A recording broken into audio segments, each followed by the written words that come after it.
అందరికీ నమస్కారం.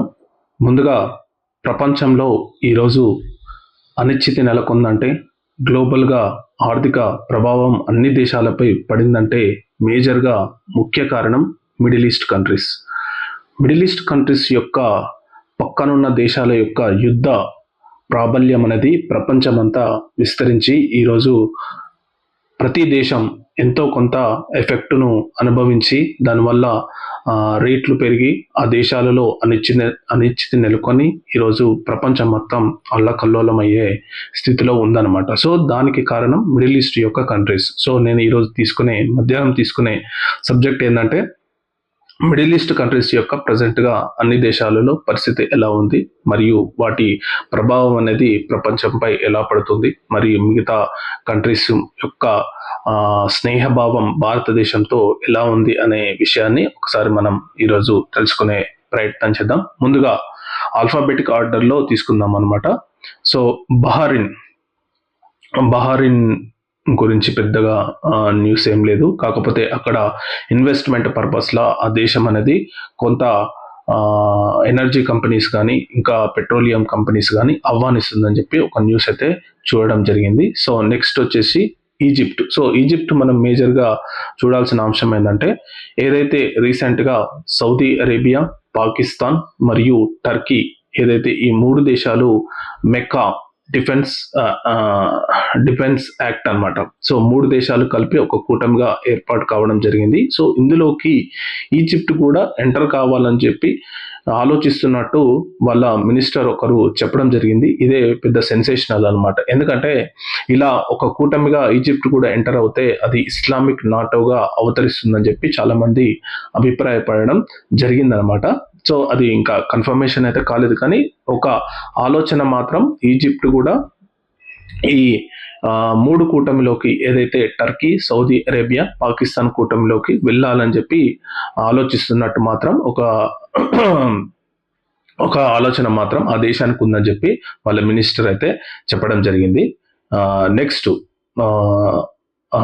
Iran. So Iran గురించి మనం ఎంత చెప్పినా తక్కువే అని చెప్పాలి. ఎందుకంటే ప్రజెంట్గా ఇరాన్లో పరిస్థితులు అనేవి చాలా దారుణంగా ఉన్నాయి. సో ఇది అన్నమాట ఇరాన్. సో యుద్ధ భీతితో, యుద్ధ ప్రభావంతో చాలా ఎఫెక్ట్ అవుతున్న కంట్రీ ఇరాన్. ఇది నేను ఇరాక్ పెట్టిన.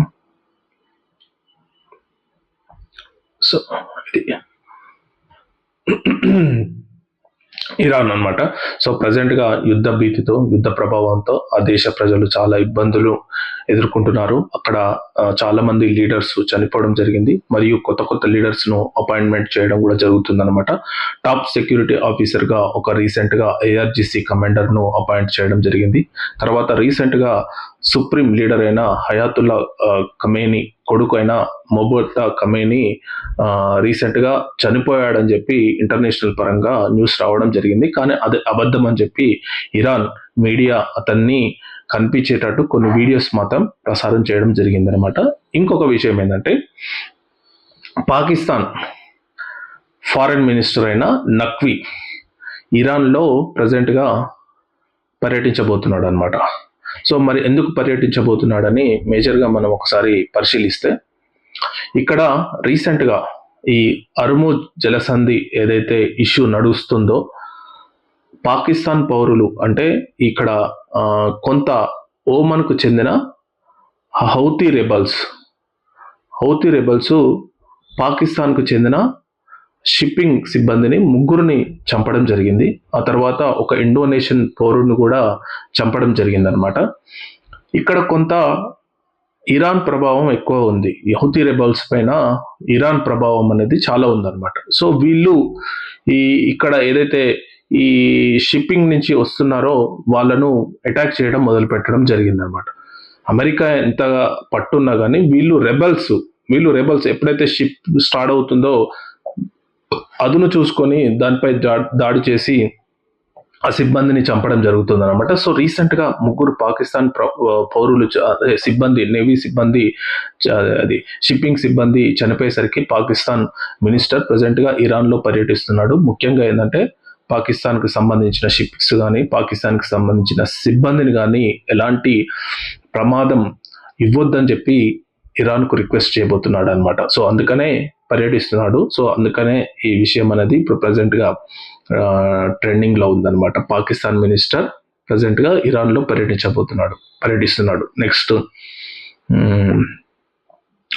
టర్కీ ఒకసారి చూద్దాం. సో ఇది టర్కీ గురించి ప్రజెంట్గా ఒక విషయం చాలా ట్రెండింగ్లోకి వచ్చింది అనమాట. అదేంటిదంటే జూలైలో టర్కీలో నాటో సమ్మిట్ జరిగింది.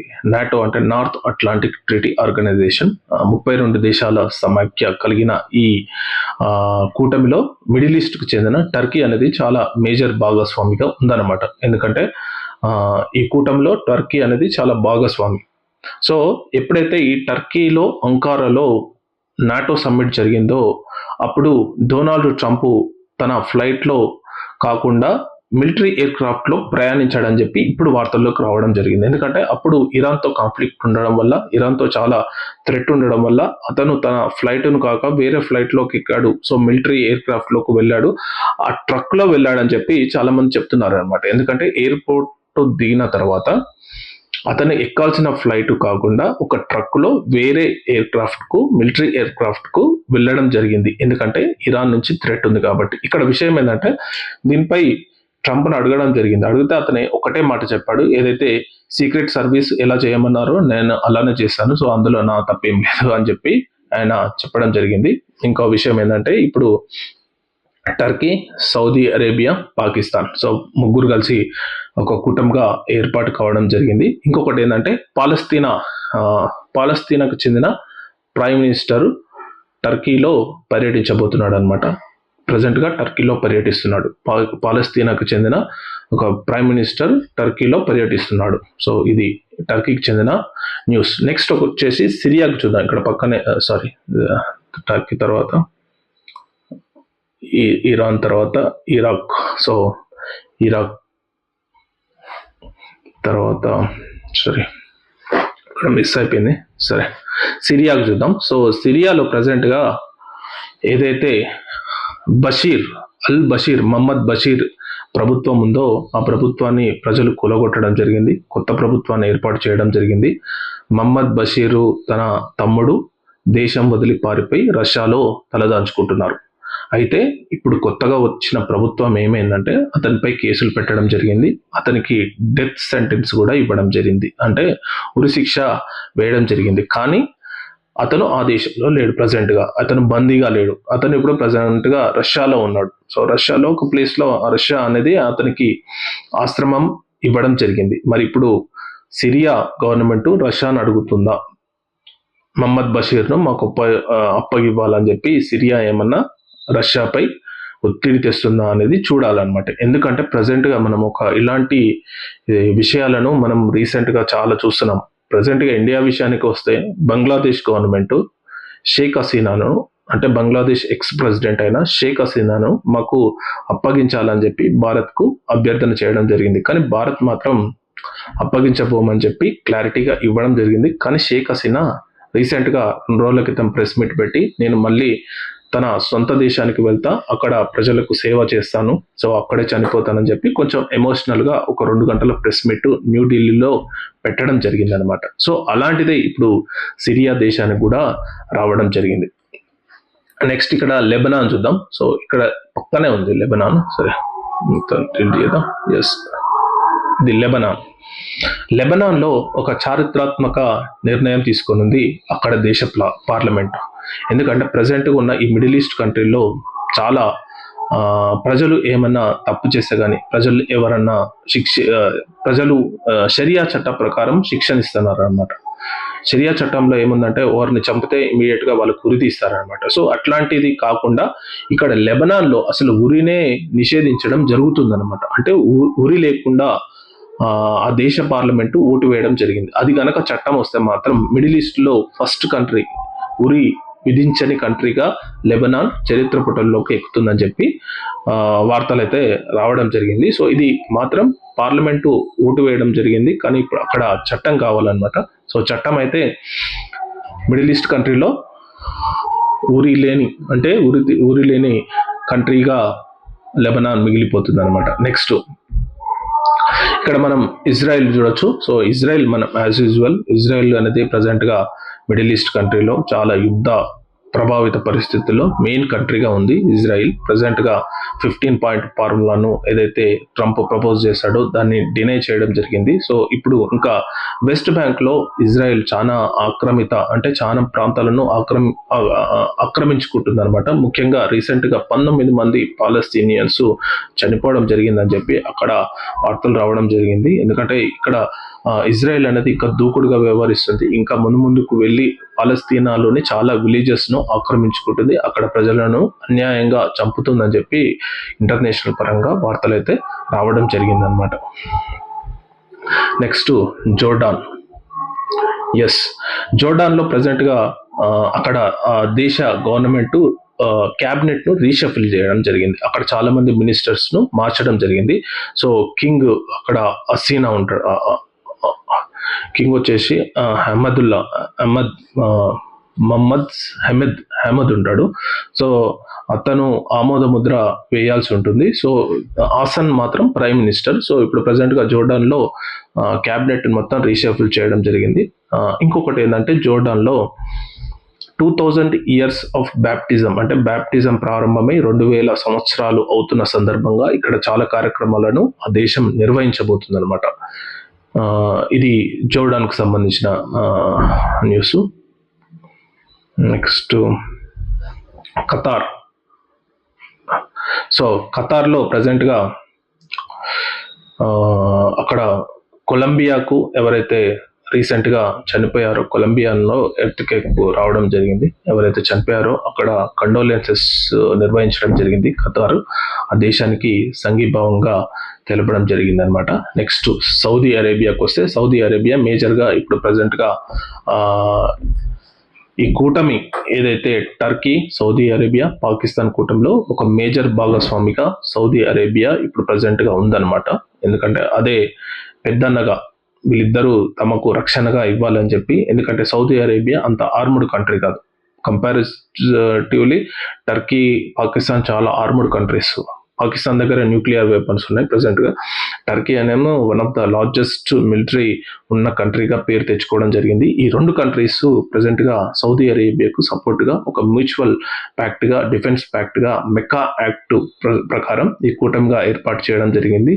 దీనికి సంబంధించి ఏ దేశం పైన, ఈ 3 దేశాలలో ఏ దేశం పైన ఎవరైనా అటాక్ చేస్తే 3 దేశాలు తిరిగి కలిసి ఆ దేశంపై యుద్ధాన్ని ప్రారంభిస్తాయి అన్నమాట. దీన్ని యాక్చువల్లీ ఏంటంటే నాటో లెక్కనే ఈ 3 దేశాలు కలిపి కూడా ఒక కూటమిగా ఏర్పాటు కావడం జరిగింది. దీనికి సంబంధించి సౌదీ అరేబియా ఈ 2 దేశాలలో చాలా ఇన్వెస్ట్మెంట్స్ పెట్టబోతుందని చెప్పి వార్తలు అయితే రావడం జరిగింది అనమాట.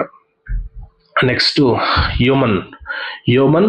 ఓమన్. సో ఈ 2 దేశాలలో ప్రజెంట్గా రెడ్ సీ, అంటే ఇప్పుడు ఎర్ర సముద్రం అనేది దీనికి ప్రజెంట్గా దీనికి ఆనుకొని ఉంటుందన్నమాట ఈ 2 దేశాలకు. సో ఇక్కడ కూడా హౌతీ రెబల్స్, హెజ్బుల్లా, సో ఈ 2 రెబల్స్ అనమాట. ఈ 2 రెబల్స్ ప్రజెంట్గా ఇక్కడ ఎర్ర సముద్రం ద్వారా వస్తున్న షిప్స్ను అడ్డుకొని అక్కడి నుంచి వాళ్ళను కిడ్నాప్ చేయడం, చంపేయడం ఈ 2 దేశాలు ఇక్కడ రెబల్స్ చేస్తున్నాయి అనమాట. ప్రజెంట్గా యాక్చువల్లీ ఏంటంటే యోమన్లో సౌదీకి ప్రపోజ్డ్, అంటే సౌదీకి అటాచ్డ్ ఉన్న గవర్నమెంట్ ఉండే. సో ఆ గవర్నమెంట్ అనేది అది 4 రోజుల క్రితం మారిపోవడం జరిగింది.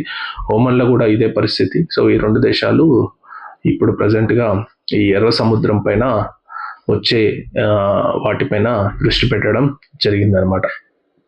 సో ఇవి మేజర్గా మిడిల్ ఈస్ట్ కంట్రీస్ యొక్క వార్తా విశేషాలు. ఎందుకంటే ఇప్పుడు ప్రజెంట్గా మిడిల్ ఈస్ట్లో జరుగుతున్న కాన్ఫ్లిక్ట్, మిడిల్ ఈస్ట్లో జరుగుతున్న ఈ యుద్ధ ప్రభావ పరిస్థితులే ప్రపంచం మొత్తం గ్లోబల్గా చాలా ఇబ్బందులకు గురి చేస్తుంది అనమాట. ఎప్పుడైతే ఈ ఎనర్జీ కంపెనీస్ కానీ, ఎప్పుడైతే ఆయిల్ కానీ, పెట్రోల్ కానీ, ఇట్లా క్రూడ్ ఆయిల్ కానీ ఏదైతే ఇక్కడి నుంచి హార్ముజ్ జలసంధి నుంచి కానీ, ఎర్ర సముద్రం నుంచి కానీ వీటి నుంచి ప్రయాణించకుండా ఇక్కడ రెబల్స్ ఎవరైతే ఇరాన్కు సంబంధించిన హౌతీ రెబల్స్ కానీ, హెజ్బుల్లా కానీ, సో ఇంకా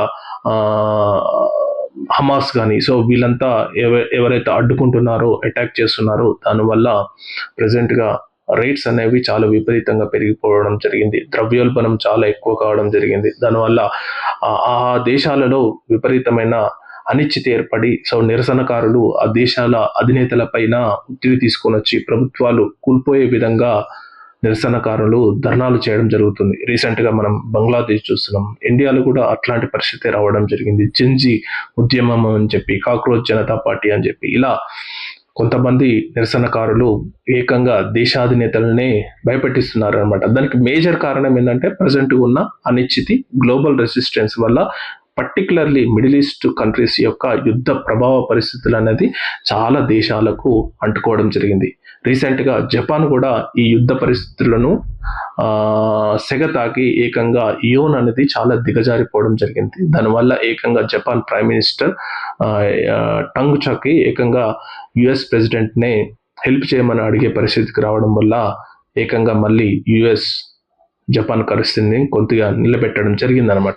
ఈ విధంగా ప్రతి దేశానికి ఈ మిడిల్ ఈస్ట్ కంట్రీస్ అనిశ్చితి వల్లనే ఈరోజు గ్లోబల్గా పూర్తిగా అనిశ్చితి ఏర్పాటు కావడం జరిగింది. ఈ అనిశ్చితి పోవాలంటే ముఖ్యంగా ఇరాన్ ప్రజెంట్గా, ఇజ్రాయిల్, ఇక్కడ యోమన్, ఇక్కడ ఓమన్, తర్వాత పాలస్తీనా, ఇట్లాంటి దేశాలు అనేది యుద్ధంలో శాంతి నెలకొంటే తప్ప ఈ మిడిల్ ఈస్ట్ ప్రభావం అనేది ప్రపంచం మీద పడకుండా ఉంటుంది అనమాట. ఎందుకంటే ఇక్కడ మనం యూరప్ నుంచి కానీ మిగతా నుంచి కానీ రావాలంటే ఖచ్చితంగా ఈ సుయాజ్కి ఎర్ర సముద్రం ఒకటి, హర్ముజ్ జలసంధి ఒకటి, ఇవన్నీ మేజర్గా అనమాట. ఈ మేజర్ నుంచే షిప్పింగ్ అనేది పెట్రోల్ కానీ, ఆయిల్ కానీ, ఇంకా చాలా విషయాలు, చాలా వస్తువులు, వాణిజ్యం, ట్రేడ్ అనేది జరుగుతుంది అనమాట.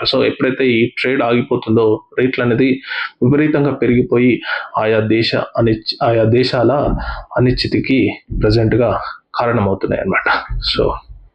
ఇది యాక్చువల్లీ మిడిల్ ఈస్ట్ సంబంధించిన news. Thank you very much.